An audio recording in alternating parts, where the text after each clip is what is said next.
La foule du samedi bourdonnait à travers Westfield South Center, mais Mara Ellison à peine remarquait. Elle était concentrée sur garder son fils, petit Léo, de errer trop loin tandis qu'il étudiait un étalage de livres pour enfants. Le centre commercial sentait l'espresso Starbucks et les nouvelles baskets, choses ordinaires, choses réconfortantes. Rien ne laissait entendre que son entier passé était sur le point de percuter sa vie avec la force d'un accident de voiture. Léo tira sa manche. « Maman, pouvons-nous prendre celui avec les planètes? » Mara sourit. « Si tu promets de réellement le lire cette fois. » Elle ne le vit pas au début, mais il la vit. Nathan Cole, costume parfait, cheveux parfaits, la même froide confiance qu'il avait eue à 25 ans, figea en pleine foulée. Sa fiancée bavardait à côté de lui à propos de réservations pour le dîner, complètement inconsciente que le monde de Nathan venait de s'ouvrir parce que Léo entra dans la lumière. Et le garçon ressemblait exactement à une version de 6 ans de Nathan. Même yeux noisettes, même petit menton pointu, même façon d'incliner sa tête quand curieux. Nathan arrêta de respirer. Mara. Sa voix était à peine un murmure, l'incrédulité étouffant chaque syllabe. Mara se raidit lentement. À contre-cœur, elle tourna. L'instant où ses yeux rencontrèrent les siens, la couleur se vida de son visage, son cœur martela douloureusement, des souvenirs la traversant. Un appartement bon marché, sa froide voix disant « Si tu gardes ce bébé, nous avons fini. » Ses mains tremblantes, sa signature la forçant au silence. 7 ans. 7 ans, elle passa à se reconstruire des cendres qu'il laissa. Nathan fit un pas plus près, les yeux fixés sur Léo. Qui est-il? Mara bougea protectrice, se plaçant entre eux. Mais Léo jeta un coup d'œil autour de sa hanche, innocent et curieux. « Maman, » il murmura, « pourquoi cet homme me regarde comme s'il me connaissait? » La gorge de Mara se serra. La fiancée de Nathan finalement remarqua. « Nathan, qu'est-ce qui ne va pas? Qui est cet homme? » Il ne répondit pas. Il ne put pas. Il fixait l'impossible. Son passé, son mensonge, son fils, et la vérité qu'il avait enterrée se tenaient maintenant juste devant lui, enveloppés dans un petit visage de garçon qui correspondait au sien. La respiration de Nathan devint inégale. La confiance polie qu'il portait toujours glissant comme un masque fissuré. Des gens bougeaient autour d'eux, acheteurs, adolescents, familles. Mais pour lui, le centre commercial était devenu silencieux. Seulement Mara et le petit garçon à moitié caché derrière elle existaient à ce moment. « Mara, il dit encore, plus fort cette fois, dis-moi qui est cet enfant. » Sa mâchoire se serra. « Ce n'est pas ton affaire. » Mais Léo, curieux et sans peur, leva les yeux vers Nathan avec ses mêmes yeux noisettes que Nathan voyait dans le miroir chaque matin. La ressemblance était indéniable, presque moqueuse. Nathan déglutit difficilement. « Il est à moi, n'est-ce pas? » Mara ne cligna pas des yeux. « Tu as perdu le droit de demander cela le jour où tu m'as dit qu'un bébé ruinerait ton futur. » Les mots le frappèrent comme un coup de poing. Sa fiancée, Charlotte, sentit finalement que quelque chose n'allait pas du tout. « Nathan, pourquoi lui parles-tu comme ça? Qui est-elle? » Nathan ne répondit pas. Son esprit tournait en arrière à travers le temps. Stores bon marché dans un appartement d'étudiants. Mara pleurant, lui faisant les 100 pas, criant à propos de stages et d'images et de ne pas être prêt. Il avait cru à l'époque que la coupée de sa vie était le choix le plus sûr. « Pourquoi ne m'as-tu pas dit? » il murmura. Mara rit doucement, douloureusement. « Tu as rendu très clair que je n'avais rien à dire. » Léo tira sa manche. « Maman, connais-tu cet homme? » Mara s'agenouilla, le tirant près d'elle. « Chérie, allons-y. » Mais Nathan s'avança, voix tremblante. « Attends, Mara, s'il te plaît. » L'entendre plaider était surréaliste. Mara se redressa lentement, tenant la main de Léo comme un bouclier. « Non, Nathan, tu n'as pas le droit de dire s'il te plaît maintenant. » Charlotte regarda entre eux, la réalisation se répandant comme du poison. « Nathan, cet enfant est-il le tien? » Sa voix se brisa d'une manière qui attira l'attention des acheteurs proches. Nathan tendit la main instinctivement, ne touchant pas, seulement tendant vers ce qui aurait pu être sa famille. Mara, laisse-moi lui parler. Laisse-moi te parler. Mara recula. Tu ne parles pas à mon fils. Tu ne me parles pas. Tu n'obtiens aucune partie de nos vies. Léo cligna des yeux. Maman, est-ce que nous allons bien? Mara força une respiration régulière. Oui, bébé, nous allons bien. Mais les yeux de Nathan s'assombrirent avec quelque chose qu'elle reconnaissait trop bien. Pas l'amour, pas le regret, la possession, la peur, et une sorte dangereuse de désespoir. Le genre qui signifiait qu'il n'allait pas s'en aller tranquillement. Mara marcha vite, serrant la petite main de Léo comme si elle avait peur qu'il ne s'échappe. Son pouls battait dans ses oreilles, étouffant le bruit du centre commercial. Elle s'était promise que si elle revoyait Nathan un jour, elle serait plus forte, plus froide, intouchable. Mais rien ne te prépare à faire face à l'homme qui a essayé d'effacer ton enfant. Derrière eux, la voix de Nathan coupa à travers la foule. Mara, arrête. Elle ne le fit pas, mais Léo jeta un coup d'œil en arrière innocemment. Maman, il a l'air triste. Triste, si seulement Léo savait. Quand ils atteignirent l'escalator, Mara finalement expira. Mais avant qu'elle ne puisse monter, Nathan apparut en bas, essoufflé, bloquant leur évasion. Charlotte traîna derrière lui, son visage pâle et tendu. « Mara, s'il te plaît, » Nathan dit, voix se brisant. « J'ai besoin de réponses. »« Tu les as déjà, » elle répondit. « Tu ne les aimes juste pas. » Les yeux de Nathan se tournèrent vers Léo encore. L'enfant inclina sa tête, le geste exact de Nathan, et quelque chose en lui céda. « Tu aurais dû me dire, » il murmura. « J'avais le droit de savoir. » Le rire de Mara fut sec. « Un droit, Nathan. Tu m'as dit qu'un bébé ruinerait ta vie. Tu m'as fait signer ce papier. Tu es parti en premier. » Les lèvres de Charlotte s'entr'ouvrirent. « Papier? Quel papier? » Mara sentit la vieille nausée monter. Le souvenir était vif. L'appartement exigu. Nathan plaçant un stylo dans sa main tremblante, sa voix froide et répétée. « Signe-le juste, Mara. Ne rends pas cela plus difficile. » Nathan se raidit. « C'était il y a des années. J'étais jeune. J'ai paniqué. Et j'étais seul. » Elle claqua. « Cette panique que tu as ressentie pour une nuit, je l'ai vécue pendant 7 ans. » Les acheteurs ralentirent, sentant la tension. Nathan s'avança plus près. « Nous pouvons résoudre cela. Je veux être impliqué. » Léo tira sa main encore. « Maman, qui est-il vraiment? » Avant que Mara ne puisse répondre, une nouvelle voix entra en scène. Stable, profond, calme. « Mara, tout va bien? » Dr. Harris Wynne s'approcha tenant un sac Barnes & Noble, sa présence écran comme une tempête silencieuse. Il regarda Léo puis Nathan. Nathan hérissa. « Qui es-tu? » Harris leva un sourcil. « Quelqu'un qui ne la laissera pas être acculée dans un centre commercial. » Charlotte regarda entre les 3 adultes, puis Léo, son expression passant de la confusion à l'horreur. « Mara, » Harris dit doucement, « allons-y. » Et pour la première fois depuis qu'elle avait vu Nathan, Mara se sentit assez en sécurité pour respirer. Nathan fixa Harris Wynne comme si l'homme s'était matérialisé de nulle part. Grand, composé, portant un simple manteau couleur charbon, qui d'une certaine manière le faisait paraître plus puissant que Nathan ne s'était jamais senti, même dans ses costumes sur mesure. Harris se positionna juste légèrement devant Mara et Léo.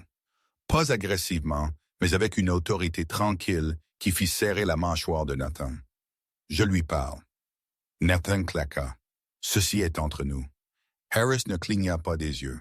« Cela cessa d'être entre vous deux l'instant où tu as effrayé son enfant. » Le visage de Nathan s'assombrit. « Je n'ai pas.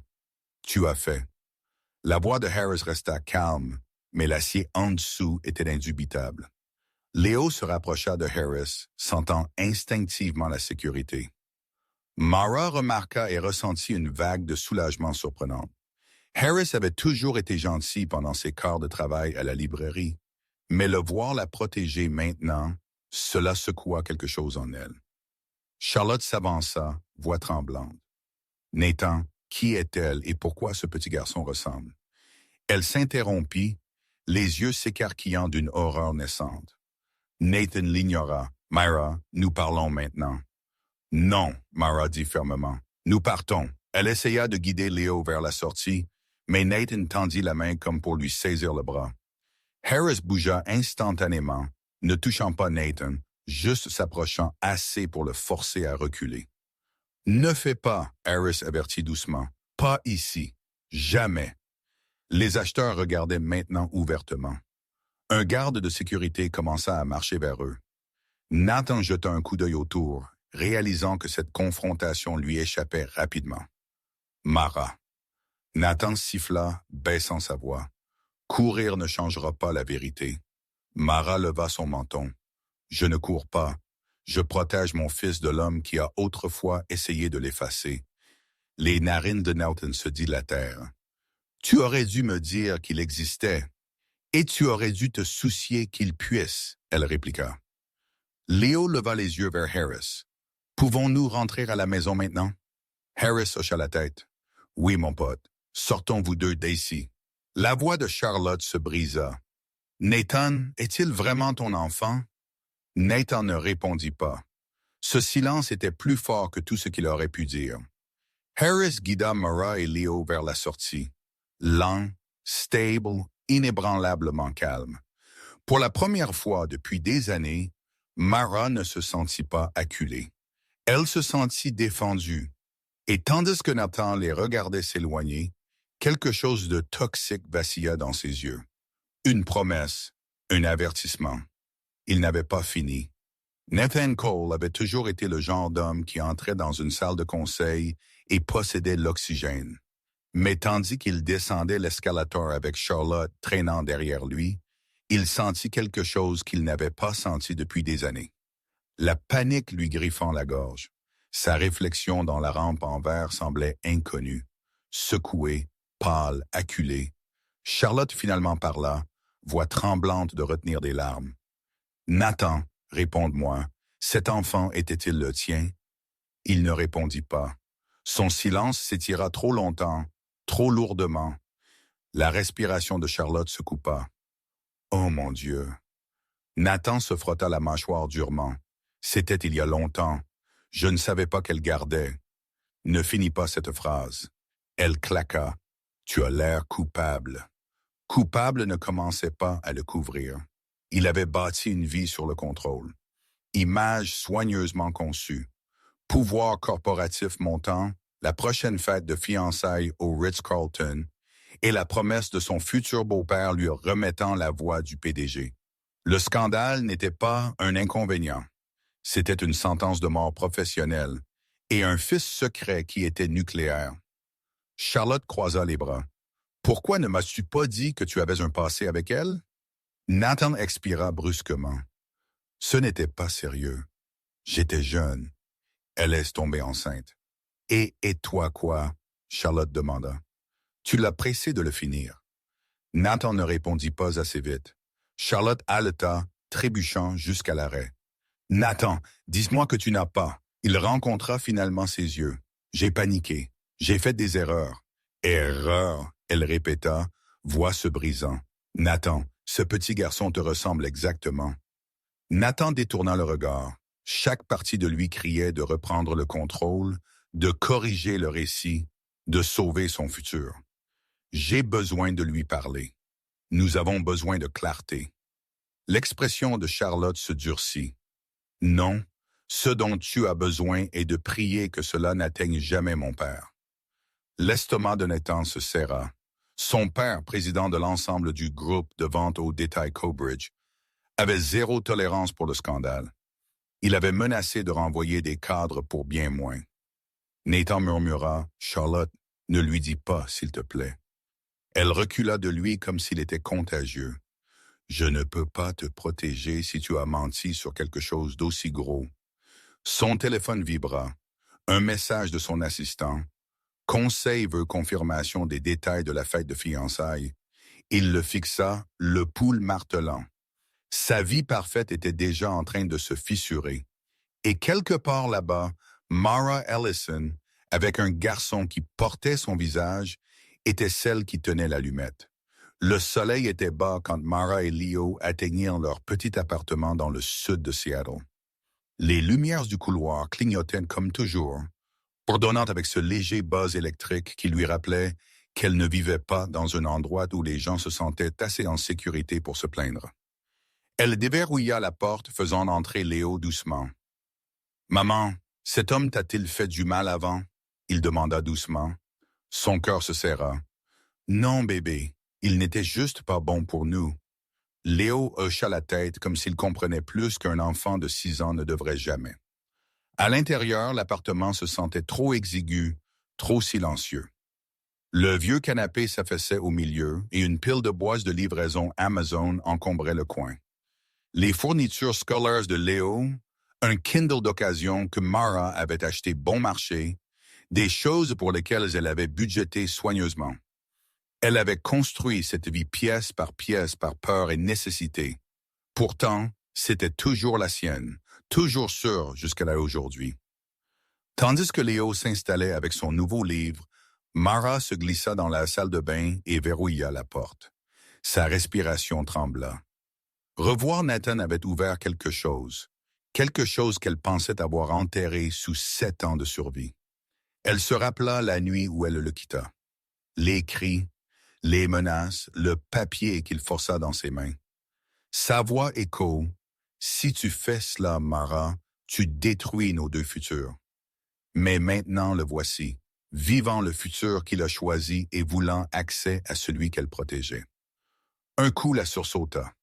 « Maman, » Léo murmura, « peux-tu lire avec moi? » Elle essuya ses larmes vite. « Bien sûr, chérie. » Quand elle sortit, Léo était recroquevillé sur le canapé, livre ouvert, couverture sur ses jambes. Elle le rejoignit, laissant sa chaleur stabiliser son rythme cardiaque. Mais à mi-chemin de l'histoire, son téléphone vibra. Numéro inconnu, elle figea.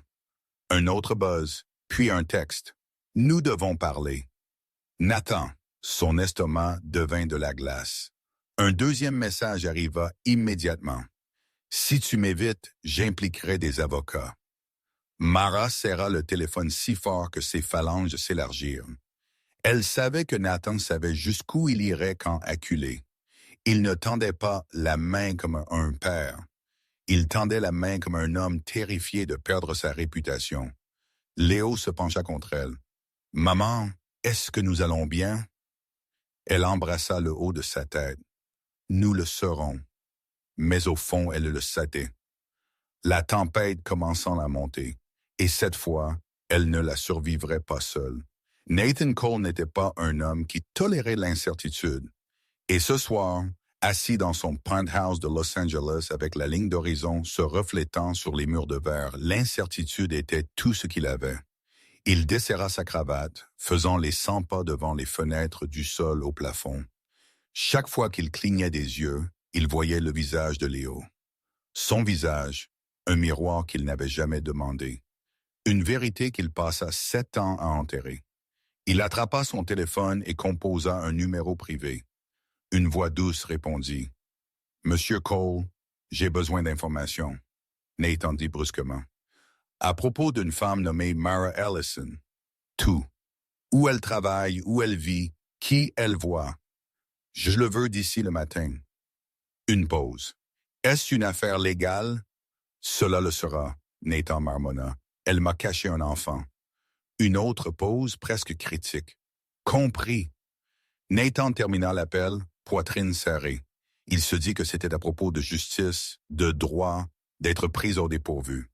Mais au fond, sous les excuses et de la panique, il connaissait la vérité. Il n'avait pas peur de perdre un fils. Il avait peur de perdre tout le reste. Sa position, ses fiançailles, son image impeccable. Et Mara, tranquille, têtue, morale Mara, pourrait tout ruiner. Pendant ce temps, à des centaines de kilomètres au nord à Seattle, un autre homme pensait aussi à Mara. Dr. Harris Wind était assis dans son bureau, une douce lumière de lampe réchauffant les étagères derrière lui. Son stylo Montblanc gisait à côté d'un cahier ouvert intouché. Il n'écrivait pas ce soir. Il se souvenait des yeux paniqués de Mara dans le centre commercial. Léo serrant sa main. L'agression de Nathan couvant sous des manières polies. Harris avait passé des années à éviter les enchevêtrements émotionnels. Après avoir perdu sa femme, il avait construit des murs autour de son cœur si hauts qu'il oubliait parfois ce que la compassion ressentait. Mais quand il vit Nathan acculer Mara, quelque chose en lui s'éveilla. Quelque chose de protecteur, stable, dangereux dans sa certitude. Il prit son téléphone et ouvrit un programme de recherche sécurisé utilisé seulement par les cadres technologiques de haut niveau. Il tapa Nathan Cole, dossier légal, plainte, incident scellé. En quelques minutes, des fichiers commencèrent à apparaître. Des choses qui n'étaient jamais destinées à voir le jour. La mâchoire de Harris se serra. « Alors c'est qui tu es? » Il se pencha en arrière, pensant à la voix tremblante de Mara, à la confusion innocente de Léo. Nathan n'était pas juste une menace de son passé. Il était une tempête venant droit sur son futur. Et Harris, pour la première fois depuis des années, sentit quelque chose comme un but. Il n'allait pas laisser cette tempête la toucher. Pas encore. Jamais. Le lendemain matin, Seattle était baigné d'une douce lumière grise, le genre qui faisait que toute la ville se sentait ralentie et pensive. Mara arriva à Barnes & Noble tôt, espérant que les allées silencieuses se calmeraient ses nerfs. Elle arrangea de nouvelles sorties, redressa des étagères, tout pour empêcher ses mains de trembler. Mais chaque fois qu'elle regardait la porte, son estomac se serrait. Elle s'attendait à moitié à ce que Nathan la traverse. Au lieu de cela, Harris Wynn apparut. Il se tenait près de l'entrée dans un manteau marine, les cheveux encore humides de la bruine, tenant 2 cafés. Une tasse Starbucks avait son nom écrit soigneusement. Mara, comme s'il avait revérifié l'orthographe. Tu n'étais pas à l'aise hier, il dit doucement. Pensais que tu pourrais utiliser cela. Elle cligna des yeux, touchée par la douceur qu'elle ne savait pas comment accepter. Tu n'avais pas à venir. Je sais, il lui tendit la tasse. Je voulais. Pendant un moment, elle se laissa respirer, mais le moment ne dura pas. Son téléphone vibra. Un texte d'un numéro inconnu de Seattle cette fois. J'ai trouvé ton adresse. Nous parlons ce soir. Sa vision se brouilla. Elle baissa le téléphone lentement, réalisant que Harris la regardait. Qu'est-il arrivé? Il demanda. Mara essaya de sourire mais échoua. Il ne va pas partir. Harris fit des signes vers un coin lecture loin des clients, sa voix stable. Assieds-toi. Dis-moi. Elle hésita, puis s'assit. Pour la première fois depuis des années, elle dit la vérité sans la minimiser. La grossesse, la pression, la nuit où elle a fui, les factures de l'hôpital, élever Léo seul et maintenant les menaces de Nathan. Harris écouta sans interrompre une seule fois. Quand elle eut fini, sa poitrine se sentit vide mais plus légère. Il se pencha en avant. « Mara, tu n'affrontes plus que là seule. » Elle secoua sa tête rapidement. « Harris, je ne peux pas t'entraîner dans tu ne m'as pas entraîné. » Sa voix était ferme. « Je suis intervenu. » Sa gorge se serra à la certitude dans son ton. « Laisse-moi t'aider, » il continua. « J'ai des ressources que Nathan ne peut pas toucher, et je l'ai déjà recherché. » Une pause. « Il est pire que tu ne penses. » La peur ondula à travers elle. À quel point mauvais? Harris ne répondit pas immédiatement. Au lieu de cela, il dit « Assez mauvais pour qu'il ne soit pas celui qui décidera comment cela finit. » Mara le fixa. Pendant 7 ans, elle avait combattu seule. Maintenant, pour la première fois, quelqu'un se tenait entre elle et la tempête arrivait vite. Nathan Cole n'attendit pas la tombée de la nuit. Il arriva à Seattle avant midi. Il se tint de l'autre côté de la rue de l'immeuble de Mara, les mains dans ses poches, le souffle aigu dans l'air froid, étudiant l'extérieur de briques usées comme si cela l'offensait. Ce n'était pas la vie qu'il s'attendait à ce qu'elle construise. Pas pour elle-même, et certainement pas pour son fils. Mais maintenant qu'il savait que Léo existait, quelque chose de laid et de territorial s'était éveillé en lui. Il composa le numéro de son enquêteur. « As-tu tout confirmé? » Oui, l'homme répondit. Ellison vit seul avec l'enfant. Aucun père listé sur l'acte de naissance. Aucun partenaire. Financièrement stable, mais à peine. Elle travaille 2 emplois. La mâchoire de Nathan se contracta.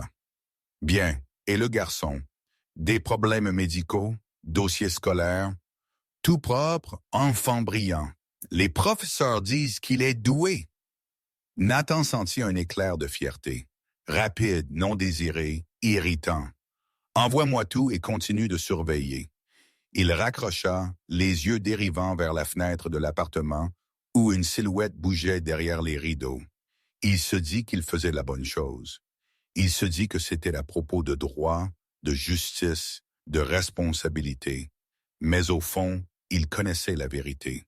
Il n'allait pas après Léo. Il allait après le contrôle. Et Mara lui avait pris cela une fois auparavant. Pendant ce temps, Mara faisait les 100 pas dans son salon, serrant son téléphone.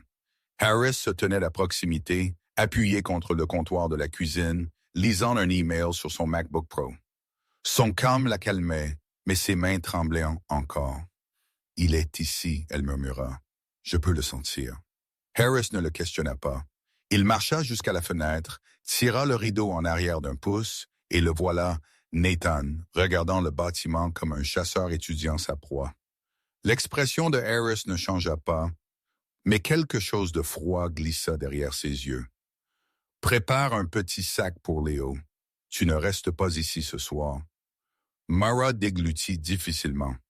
Harris, pas d'argument. Sa voix était de l'acier stable. Il a franchi une ligne. Léo sortit de sa chambre tenant son astronaute en peluche.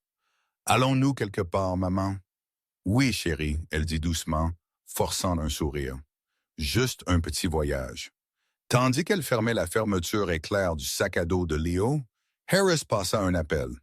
Voix basse, ton contrôlé, arrangeant la sécurité privée. Puis il se tourna vers elle. « Je ne le laisserai pas s'approcher de toi, » il dit. « Pas ce soir, jamais sans un combat. » Dehors, Nathan continua à regarder. À l'intérieur, Mara réalisa qu'elle avait fini de courir. La bataille avait officiellement commencé. La maison sûre que Harris avait arrangée n'était pas extravagante, mais elle était tranquille, nichée derrière de grands cèdres à la périphérie de Seattle. Léo s'endormit presque immédiatement sur le lit d'invité, ses petites mains serrant toujours l'astronaute en peluche. Mara se tint dans l'embrasure de la porte le regardant, son cœur endolori d'un mélange d'amour et de peur. Quand elle entra dans le salon, Harris attendait. Un feu crépitait doucement dans la cheminée en pierre, sa lueur réchauffant la pièce.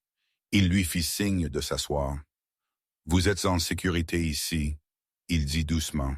« Vous deux. » Mais Mara secoua sa tête. En sécurité pour l'instant, pas en sécurité de lui. Harris ferma son ordinateur portable, se tournant entièrement vers elle. « Alors dis-moi tout. Pas de retenue cette fois. » Elle hésita. 7 ans de silence ne se brisaient pas facilement. Mais ce soir, avec Nathan rôdant dans la ville et le passé refaisant surface, elle réalisa qu'elle ne pouvait plus porter le poids seule. Alors elle lui dit, pas en fragments, pas en demi-vérité, tout. Le test de grossesse tremblant dans ses mains, la fureur de Nathan, les nuits où elle pleurait jusqu'à ce que ses côtes lui fassent mal, le papier qui lui poussa, le papier exigeant qu'elle résolve le problème. Ces mots exacts. Si tu m'aimes, tu feras cela. Son évasion, les factures de l'hôpital, la solitude, la terreur d'élever un enfant sans une seule personne sur qui s'appuyer. Quand elle eut fini, des larmes coulaient silencieusement sur son visage. Elle ne sanglotait pas, juste laissant la douleur s'échapper d'une manière qu'elle n'avait pas permise depuis des années. Harris n'interrompit pas. Il ne se précipita pas pour la réconforter non plus. Il écouta simplement. Vraiment écouta avec un calme stable qui ressemblait à un abri. Quand elle essuya finalement ses joues, il parla. « Mara, ce qu'il a fait n'était pas une erreur, c'était de l'abus, et il essayait toujours de te contrôler. » Elle déglutit difficilement. « Il me traînera en justice, il tordra l'histoire. Il utilisera son argent et ses avocats. Harris, Nathan peut détruire des gens. Harris se pencha plus près, les yeux inébranlables. Moi aussi. Elle cligna des yeux. Je ne le menace pas. Harris clarifia doucement.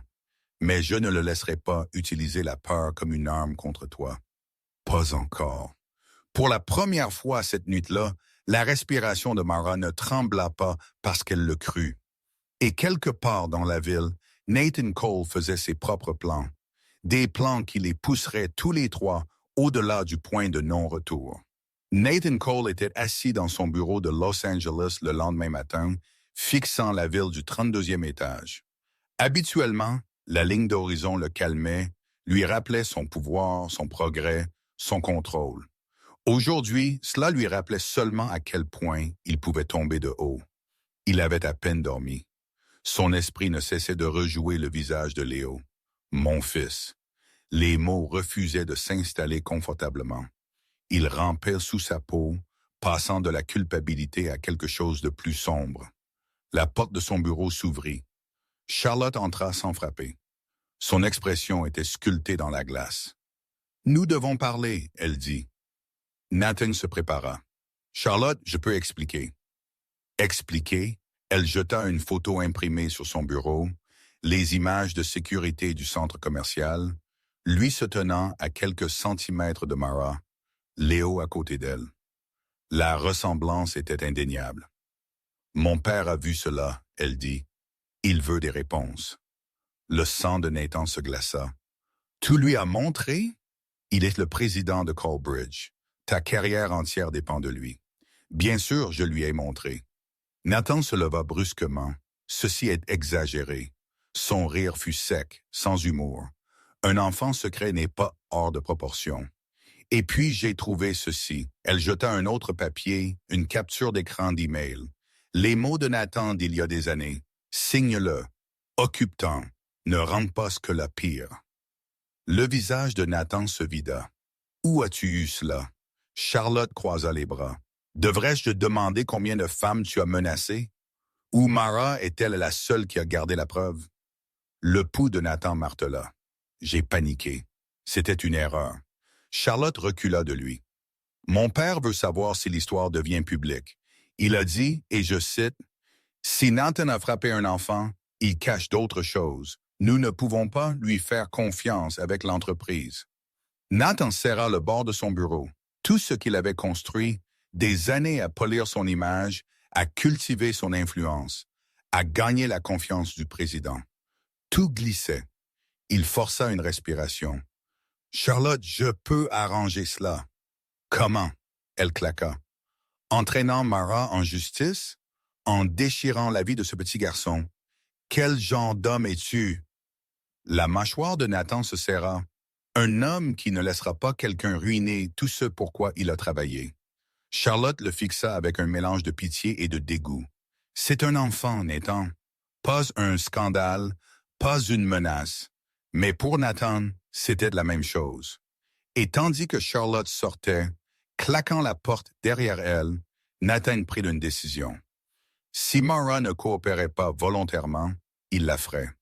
En fin d'après-midi, la pluie à Seattle s'adoucit en brume, transformant la ville en une aquarelle de gris et d'or atténué. Harris conduisit prudemment à travers les rues calmes, Mara sur le siège passager, Léo somnolent à l'arrière. La maison sûre avait fonctionné pour la nuit, mais il les voulait quelque part d'encore plus sûr, quelque part où Nathan ne penserait jamais à chercher. Ils arrivèrent à la maison principale de Harris, un artisan moderne surplombant le lac Union. Pas extravagante, pas froide, juste chaude, ouverte et étonnamment paisible. Mara hésita à l'embrasure de la porte. « Harris, nous ne pouvons pas rester ici. »« Tu peux, » il dit simplement, « et tu le feras jusqu'à ce que cela se règle. » À l'intérieur, Léo se réveilla et s'illumina instantanément à la vue des grandes fenêtres et des étagères garnies d'avions modèles. « Ouah, maman, regarde !» Harris sourit faiblement. « Ils étaient à moi quand j'avais son âge. » Mara regarda Léo explorer le salon, ses épaules s'abaissant pour la première fois depuis des heures. Elle se tourna vers Harris. « Tu n'as pas à faire tout ça. » Il rencontra ses yeux. « Je sais, mais je veux. » Ces 5 mots la touchèrent plus profondément que prévu. Elle le suivit dans la cuisine où il posa son ordinateur portable et sortit un dossier. « J'ai examiné les informations que j'ai trouvées sur Nathan, » il dit doucement. « Il y a plusieurs plaintes RH scellées. Rien de public, mais assez pour montrer un modèle de manipulation. » La gorge de Mara se serra. Je savais qu'il pouvait être contrôlant. Je ne savais pas que cela le suivait à l'âge adulte. Harris ferma le dossier. Son expression s'assombrit, pas de colère, mais de résolution. « Mara, tu dois te préparer. Nathan n'est pas après la paternité. Il est après le levier. » Elle s'enfonça dans une chaise, les doigts se tordant ensemble. « Il viendra chercher Léo. » « Il essaiera, » Harris corrigea. « Mais il n'ira pas loin. » Léo tapota dans la cuisine, se frottant les yeux. « Monsieur Harris, avez-vous du chocolat chaud? » Harris s'adoucit. « Je pense que je peux en trouver. » Tandis qu'il chauffait du lait sur la cuisinière, Mara le regarda. Cet homme tranquille, stable, qui n'avait rien demandé en retour. Un homme qui vit sa douleur et ne détourna pas le regard. Un homme qui ne demanda pas pourquoi elle a fui, seulement comment il pouvait aider. L'instant se sentit fragile, tendre, sûr. Mais tandis que la chaleur remplissait la cuisine de Harris, un autre message illumina le téléphone de Nathan à des kilomètres de distance. Une seule ligne de son enquêteur. « Trouver quelque chose. Tu voudras voir cela. » La tempête ne ralentissait pas, elle accélérait. Nathan Cole fixa la pièce jointe de l'email clignotant sur l'écran de son ordinateur portable.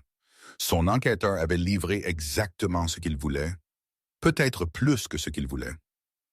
Un document scanné, vieux de 7 ans, son écriture, sa signature, un accord légalement insignifiant mais moralement accablant qu'il força Mara à signer. Je reconnais que continuer cette grossesse mettra fin à tout soutien et relation avec Nathan Cole. Je choisis de mettre fin. Sa poitrine se serra. Le voir par écrit, ses mots, sa pression le rendirent nauséeux.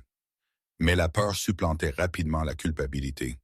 Si Mara montrait cela à la mauvaise personne un jour, tout brûlerait. Il appela son enquêteur. « Où as-tu trouvé cela? » Elle a gardé une copie, l'homme dit, cachée à l'intérieur de ses anciens documents de bail universitaire. Nathan jura sous son souffle. « Détruis tout ce que tu as trouvé. » Une pause. « Monsieur Cole, elle sait déjà que j'ai fouillé ses dossiers. » Elle a confronté le propriétaire. Elle a peur. Elle agira bientôt. La prise de Nathan se resserra sur le téléphone. « Alors j'agirai d'abord. » Au lac Union, Mara était assise sur le canapé de Harris, tandis que Léo jouait tranquillement sur le tapis. Ses mains tremblaient tandis qu'elle dépliait une épaisse enveloppe qui avait été glissée sous la porte de la maison sûre plus tôt cet après-midi.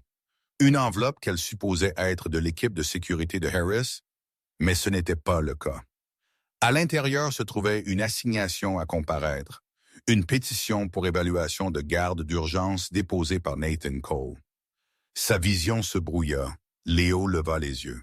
« Maman, ça va? » Elle força un sourire. « Juste lisant des papiers d'adulte, chérie. » Mais Harris avait déjà remarqué. Il traversa la pièce en 2 enjambées. « Qu'est-ce que c'est? » Mara lui tendit les papiers avec des doigts tremblants. Le calme contrôlé dans les yeux de Harris se fractura. Il a déposé une demande de garde sans avertissement. Mara murmura. « Il essaie de me prendre Léo, Harris. Il essaie vraiment. » « Sur mon corps mort. » Harris marmonna, fuyant l'espace, sa mâchoire se serra à chaque ligne. C'est agressif, stratégique. Il a planifié cela l'instant où il t'a vu. Des larmes remplirent les yeux de Mara, pas d'impuissance, mais de fureur. Il ne veut pas savoir, Léo. Il veut posséder le récit. Harris lui prit les mains. Alors nous détruirons son récit. Il y avait un feu dans sa voix qu'elle n'avait jamais entendu auparavant. Un coup discret à la porte les interrompit. Harris bougea prudemment et vérifia le flux de la caméra.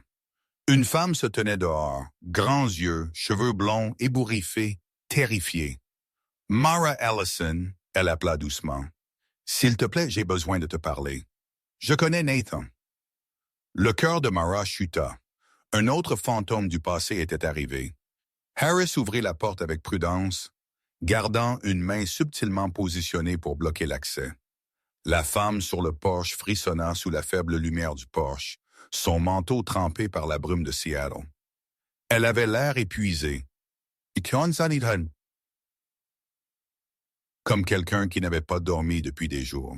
« Je suis Claire Reading », elle a dit, voix mince. « S'il te plaît, j'ai besoin de parler à Mara. C'est à propos de Nathan. » Mara s'avança malgré la posture protectrice de Harris. Le nom la frappa comme une vague froide. « Tu connais Nathan? » Claire hocha la tête, déglutissant difficilement. « J'étais fiancée à lui avant Charlotte, avant qu'il ne détruise ma vie. » Harris échangea un rapide coup d'œil avec Mara avant de laisser Claire entrer. Elle s'avança dans le salon, les yeux fuyant nerveusement, comme si elle s'attendait à ce que Nathan surgisse à travers la porte à tout moment. Léo jeta un coup d'œil derrière le couloir. Mara le guida doucement vers sa chambre. « Chérie, va jouer un peu. Je viendrai te voir bientôt. » Quand il disparut, Claire finalement parla. « Je suis désolée d'être apparue comme ça, » elle dit, se tordant les mains. « Mais j'ai vu les alertes d'actualité sur Nathan déposant une pétition de garde d'urgence. J'ai su immédiatement que c'était toi qu'il visait. » La respiration de Mara se coupa. « Pourquoi? Pourquoi saurais-tu cela? » Claire s'enfonça sur le canapé, les épaules tremblantes. « Parce qu'il a essayé la même chose avec moi. » La pièce devint silencieuse. Claire continua, voix se brisant. « J'étais enceinte il y a 3 ans, et quand je lui ai dit, il est devenu vicieux, contrôlant. Il a dit qu'un bébé détruirait sa trajectoire de carrière. Il a insisté pour que je le répare.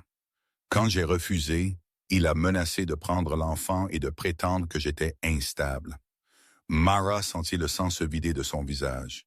Il a utilisé exactement le même langage avec moi. Claire donna un rire brisé. Il a un script, Mara. Un modèle. Il choisit des femmes qu'il pense pouvoir contrôler, et quand il ne peut pas, il essaie de les effacer. Harris se pencha en avant, voix sèche. « As-tu des preuves de cela? » Claire atteignit dans son sac à main avec des mains tremblantes, sortant une clé USB. Chaque email, chaque message vocal, tout ce que ses avocats ont essayé d'enterrer, j'en ai gardé des copies pour le jour où quelqu'un d'autre pourrait en avoir besoin. Elle le plaça dans la paume de Harris. Mara fixa, stupéfaite. « Pourquoi m'aider? » Les yeux de Claire se remplirent de larmes parce que personne ne m'a aidé et parce qu'il est plus dangereux que tu ne le réalises. Dehors, le tonnerre roula à travers le lac Union. À l'intérieur, le cours de la guerre venait de changer. Nathan Cole était habitué à être craint, respecté, obéi. Mais cet après-midi, assis dans son penthouse, surplombant la scintillante ligne d'horizon de Los Angeles, il sentit quelque chose qu'il n'avait pas senti depuis qu'il était un stagiaire universitaire fauché, luttant pour la pertinence, perdant le contrôle. Son téléphone vibra. Un message de son enquêteur. « Nous avons un problème. » Nathan serra les dents. « Quel problème? » La réponse vint instantanément. Quelqu'un d'autre divulgue des informations. Une femme nommée Claire Reading. L'estomac de Nathan se serra. Claire de toutes les personnes. Que veut-elle? Avant que l'enquêteur ne puisse répondre, une autre notification apparut. Cette fois d'un blog à potins notoire pour exposer les scandales d'entreprise. Nathan cliqua. Dernière minute. Ancienne fiancée du PDG montant allègue manipulation, coercition, pression de grossesse, plus de victimes suspectées, histoire en développement. Son sang se glaça. Non, non, non. Nathan murmura. Il claqua sa main sur le comptoir, faisant tinter un verre. Il avait passé des années à enterrer son passé, des années à polir son image, des années à se frayer un chemin dans la dynastie Colbridge. Et maintenant les fantômes rampaient hors de la tombe, le traînant avec eux. Il composa le numéro de Claire immédiatement, directement sur la messagerie vocale. Il essaya encore. Messagerie vocale. Puis une troisième fois. Messagerie vocale. La fureur de Nathan s'enflamma. « Tu penses que tu peux me ruiner? » Il siffla dans le téléphone. « Tu n'as pas le droit de faire ça. Aucun de vous. » Il jeta le téléphone à travers la pièce. De retour à Seattle, Harris inséra la clé USB de Claire dans son ordinateur portable. Mara était assise à côté de lui, le cœur en tenant. Léo dormait dans la pièce voisine, béatement inconscient de la tempête se formant autour de son petit monde. Un dossier s'ouvrit. Fichiers audio, emails, captures d'écran, bauche légale menaces, excuses, plus de menaces. Tout dans la voix de Nathan, tout accablant. Mara couvrit sa bouche. Il lui a fait la même chose. Il a fait pire, Harris dit doucement, et il a essayé d'effacer la preuve. Claire était assise raidement sur le canapé. Je voulais disparaître après ce qu'il a fait. Mais ton histoire, Mara, c'est mon histoire aussi, et je ne peux pas le laisser continuer à faire du mal aux gens. Harris tourna l'ordinateur portable vers Mara. C'est assez pour l'enterrer légalement et publiquement. Mara trembla, pas de peur cette fois, mais d'un feu juste montant. Alors enterrons-le. À ce moment, Léo erra somnolent dans la pièce, se frottant les yeux. « Maman, Monsieur Harris, pourquoi êtes-vous encore éveillé? » Mara le prit doucement dans ses genoux. « Nous sommes juste en train de réparer quelque chose qui a été cassé pendant longtemps. Et pour la première fois depuis des années, ce n'était pas elle qui se sentait brisée. Nathan l'était. » Nathan Cole fit éruption au siège de Colebridge le lendemain matin, lunettes de soleil, mâchoire serrée, se déplaçant assez vite pour que les assistants se pressent contre les murs. Son nom résonnait autrefois dans ces couloirs avec admiration. Aujourd'hui, des chuchotements le suivaient comme des ombres. Il entra dans la salle de conférence des cadres et trouva le président Richard Colebridge, son presque beau-père, attendant avec 2 conseillers juridiques. L'héritier était frigide. « Assieds-toi, Richard dit. Nathan obéit, le pouls martelant. Richard fit glisser un article imprimé sur la table. 2 femmes se manifestent accusant le PDG Nathan Cole de coercition, d'intimidation et d'abus émotionnels. Nathan déglutit difficilement. « C'est exagéré, ils essaient de me détruire. » Le regard de Richard s'aiguisa. Cette entreprise ne peut être liée à un scandale impliquant des décisions de grossesse forcée, Nathan. As-tu la moindre idée de ce que les médias font avec ça? Nathan força une respiration. Je peux que contrôler le récit. Non. Richard claqua. Tu ne peux pas. Plus maintenant. Entends. Nathan se raidit. Menaces-tu de me virer? Richard se pencha en arrière lentement. Je te donne une chance de nettoyer cela tranquillement. Retire la pétition de garde. Émets un règlement privé. Fais disparaître cela. La mâchoire de Nathan se serra. Si je me retire maintenant, c'est un aveu de culpabilité. C'est du contrôle des dégâts, Richard corrigea. Et c'est ta seule option.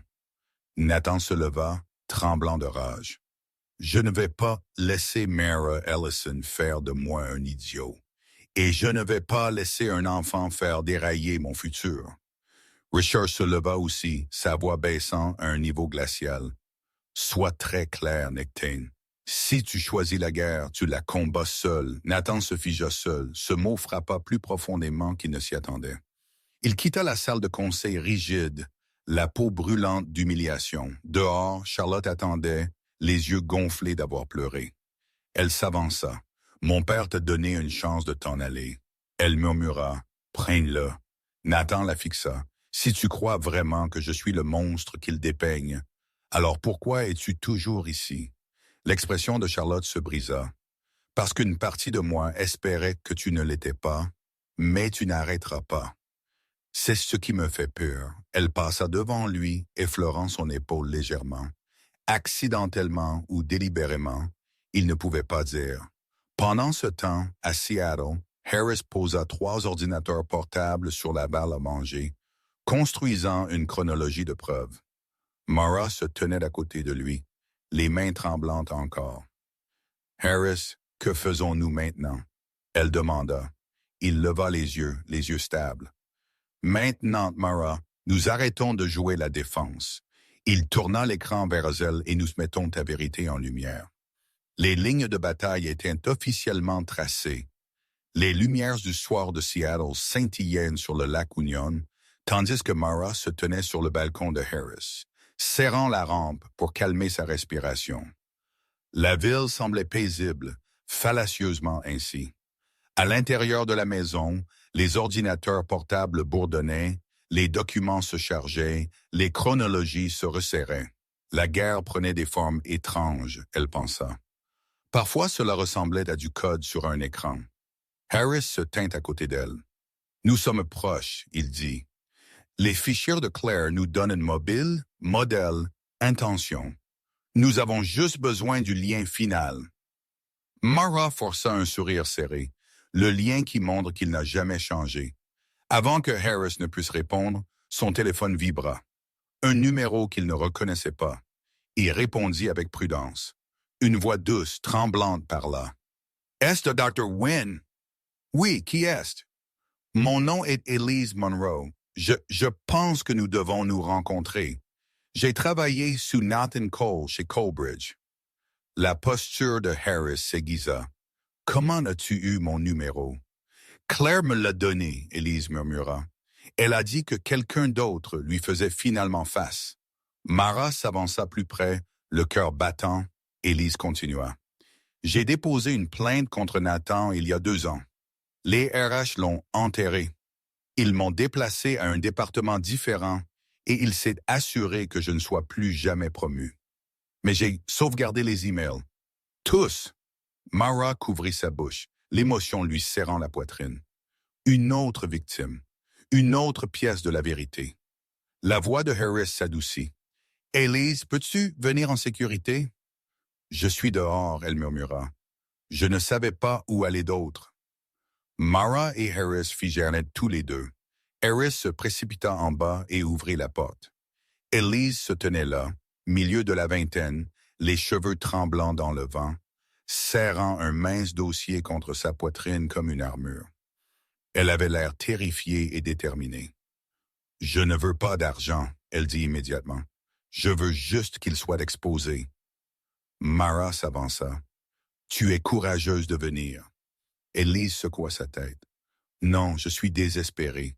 S'il devient PDG, il y en aura plus de nous. Il ruinera quiconque il ne peut pas contrôler. » Elle tendit le dossier à Harris. À l'intérieur se trouvaient des douzaines d'emails, chacun plus incriminant que le précédent. Manipulation, menace, représailles, et une ligne fit Harris s'immobiliser.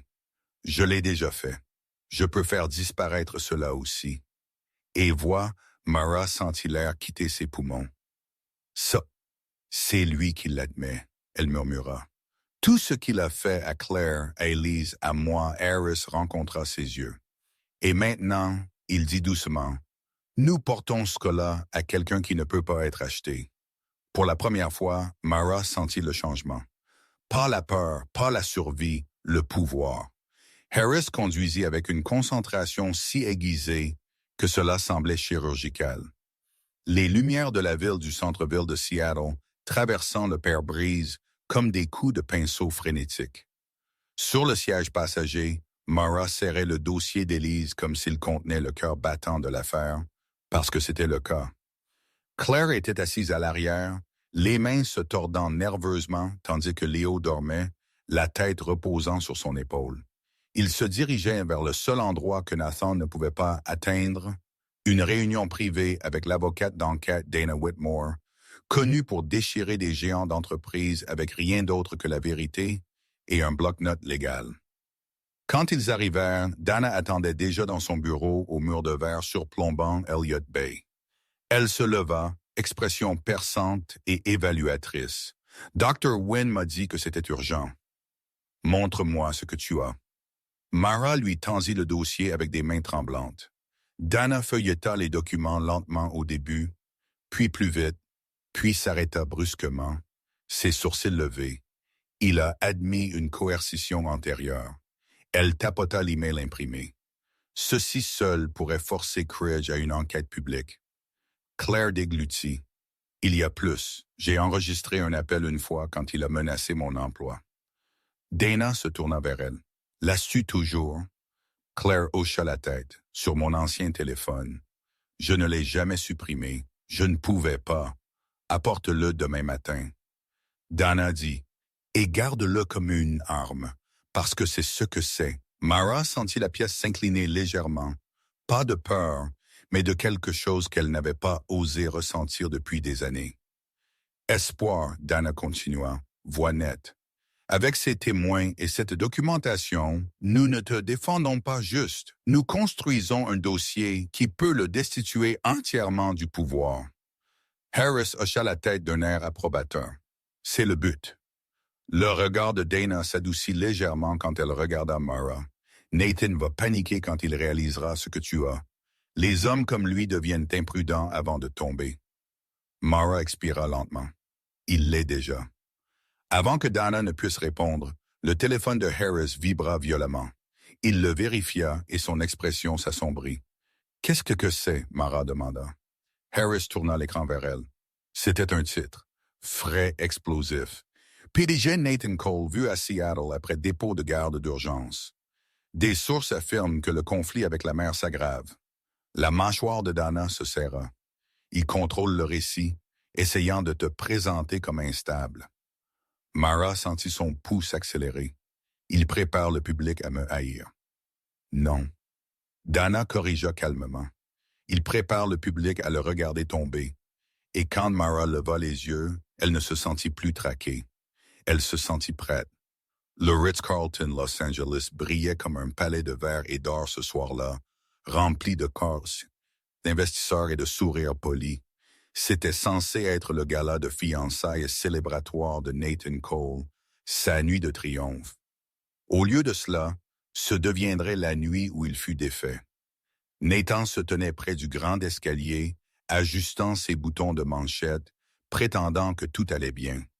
Mais la sueur humidifiait l'arrière de son col. Son téléphone n'arrêtait pas de vibrer avec des alertes, des articles, des fils de discussion de potins, des chuchotements d'allégations de coercition. Il les fit taire tous. Ce soir devait se passer parfaitement. S'il pouvait charmer les bons donateurs et rassurer le conseil, il pourrait encore survivre à cela. Du moins, c'est ce qu'il se disait. Puis les portes de la salle de bal s'ouvrirent. Mara entra, pas seule. Harris marcha à côté d'elle, calme et composé, portant un costume sur mesure qui fit la moitié de la pièce regarder 2 fois. Derrière eux se trouvaient Claire Rading et Elise Monroe, 2 femmes que Nathan priait le monde de ne jamais revoir. Dana Whitmore suivit, une force tranquille avec un portefeuille de pouvoir légal dans ses mains. Les conversations se figèrent. Les gens se tournèrent. Le sourire de Nathan vacilla. Quoi? Qu'est-ce que c'est? Mara soutint son regard. Il n'y avait plus de peur dans ses yeux. Vérité, elle dit. Dana s'avança. Monsieur Cole, à compter de ce soir, de multiples plaintes formelles ont été soumises au comité légal de Cobridge et au conseil d'éthique de l'État. Avec effet immédiat, vous êtes sous enquête. Les yeux de Nathan s'écarquillèrent. Tu ne peux pas faire ça ici. Nous l'avons déjà fait, Dana répondit froidement. Votre président a été informé. Le conseil se réunit ce soir. Charlotte apparut derrière Nathan, son visage pâle. Mon père sait tout, Nathan. Chaque email, chaque menace, chaque mensonge. Le souffle de Nathan se fractura. « Charlotte, ne me fais pas ça! »« Non, » elle murmura, « tu t'es fait ça à toi-même. » Autour d'eux, les téléphones s'illuminèrent. Les invités reculèrent, chuchotant. Nathan sentit la pièce s'incliner, son empire soigneusement construit s'effondrant. Brique par brique, vérité par vérité. Il se jeta vers Mara. « Tu m'as ruiné. » Harris l'intercepta instantanément, s'interposant entre eux comme un mur. « Non, il dit, Mon garçon, doucement, tu t'es ruiné toi-même. La sécurité se rapprocha. Nathan regarda autour de lui sauvagement, désespéré, s'étouffant avec une vérité qu'il ne pouvait plus contrôler. Il n'était pas craint. Il n'était pas respecté. Il n'était pas intouchable. Il était exposé et tout le monde regardait.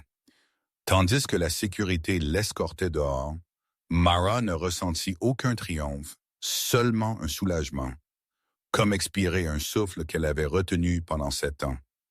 Et pour la première fois, elle se sentit libre. Le matin, après l'effondrement public de Nathan, Seattle se sentit plus lumineuse.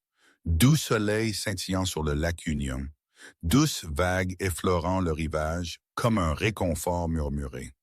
Mara se tint sur la terrasse de Harris avec une tasse de thé chaud, regardant Léo chasser un écureuil à travers la cour, son rire résonnant clair et sans entrave. Pour la première fois en 7 ans, elle sentit quelque chose d'inconnu. Sécurité. Vraie, stable, incontestée sécurité. Harris sortit, les mains rentrées dans ses poches. Dana est appelée, il dit. Nathan est officiellement suspendu. Le conseil l'a voté dehors la nuit dernière. Mara laissa échapper un lent souffle, moitié incrédulité, moitié soulagement. C'est fini. Légalement, il y aura encore des étapes, Harris dit doucement. Mais oui, c'est fini. Elle se tourna vers lui. Je n'ai jamais pensé voir le jour où il ne pourrait plus nous faire de mal. Harris l'étudia un instant, les yeux doux. Mara, tu ne l'as pas juste survécu, tu l'as vaincu. Tu as protégé Léo avec rien d'autre que ta force. Elle sentit la chaleur monter derrière ses yeux. Pas de la douleur cette fois, mais quelque chose de chaud, profond, guérissant. Harris, je ne sais pas comment te remercier, elle murmura. Tu n'as pas ça. Sa voix était tranquille mais sûre. Je ne t'ai pas aidé parce que je devais. Je t'ai aidé parce que je me soucie de toi. Les mots s'installèrent entre eux, doux, indubitables. Léo accourut alors essoufflé. Maman, Monsieur Harris, regarde, regarde un jail bleu. Harris s'accroupit à côté de lui. C'est un bon signe, il dit. Les geais bleus protègent leur nid férocement. Léo sourit. Comme tu nous as protégés. Les yeux de Harris se tournèrent vers Mara. Quelque chose comme ça. Léo s'éloigna, en gambadant encore, les laissant dans un silence rempli de possibilités. Mara expira. Harris, après tout, j'ai peur de recommencer. Il s'avança plus près, non imposant, juste présent. Alors ne commence pas seul. Sa respiration se coupa. Je ne dis pas de précipiter quoi que ce soit, il continua doucement. Mais je suis ici pour toi, pour Léo, pour quel que soit le futur que tu choisis. Mara sentit les derniers vestiges de peur fondre en quelque chose de stable, quelque chose d'espérant. Elle étendit la main vers la sienne. Harris, je veux ce futur aussi. Il sourit, petit, authentique, comme la lumière du soleil traversant finalement les nuages depuis longtemps attendus. Au bord de l'eau, Léo appela « Ma maman, Monsieur Harris, venez voir. » Mara serra la main de Harris. « Viens, elle dit, notre fils nous veut. » Et pour la première fois, le mot « notre » ne se sentit pas effrayant. Cela se sentait juste. Cela se sentait gagné. Cela se sentait comme la vie qu'elle était finalement autorisée à vivre. D'accord, alors, notre histoire est arrivée à sa fin. Et si vous êtes toujours ici avec nous, toujours à l'écoute en ce moment, alors quelque chose dans ce voyage a dû toucher votre cœur d'une manière tranquille, personnelle. Peut-être cela vous a-t-il rappelé votre propre force ou une douleur que vous avez autrefois portée seule. L'histoire de Mara n'est pas juste à propos de difficultés ou de justice. Elle nous rappelle que la guérison commence l'instant où vous choisissez de vous tenir de votre propre côté. Comme les stoïciens ont dit, vous avez du pouvoir sur votre esprit, pas sur les événements extérieurs. La vraie force commence là.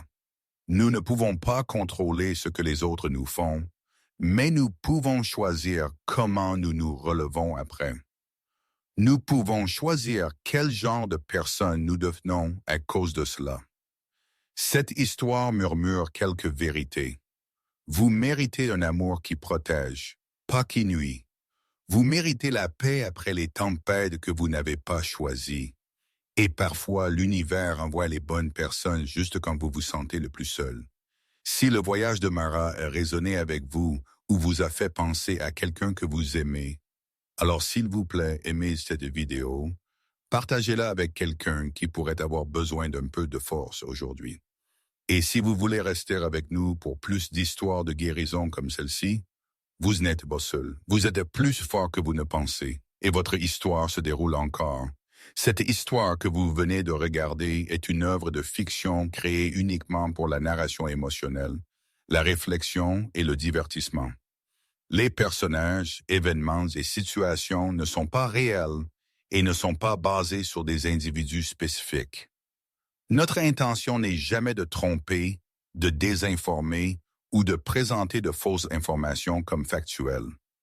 Au lieu de cela, nous visons à explorer des thèmes significatifs comme la guérison, le courage et la croissance personnelle à travers une narration dramatique. Toute ressemblance avec des personnes réelles ou des situations réelles est purement fortuite. Nous encourageons les spectateurs à apprécier l'histoire pour ce qu'elle est, une pièce créative conçue pour inspirer l'empathie et la compréhension. Veuillez vous souvenir que les conflits de la vie réelle devraient toujours être gérés avec soin, communication et conseils professionnels si nécessaire. Merci de soutenir cette chaîne et d'apprécier la narration sous sa forme la plus responsable.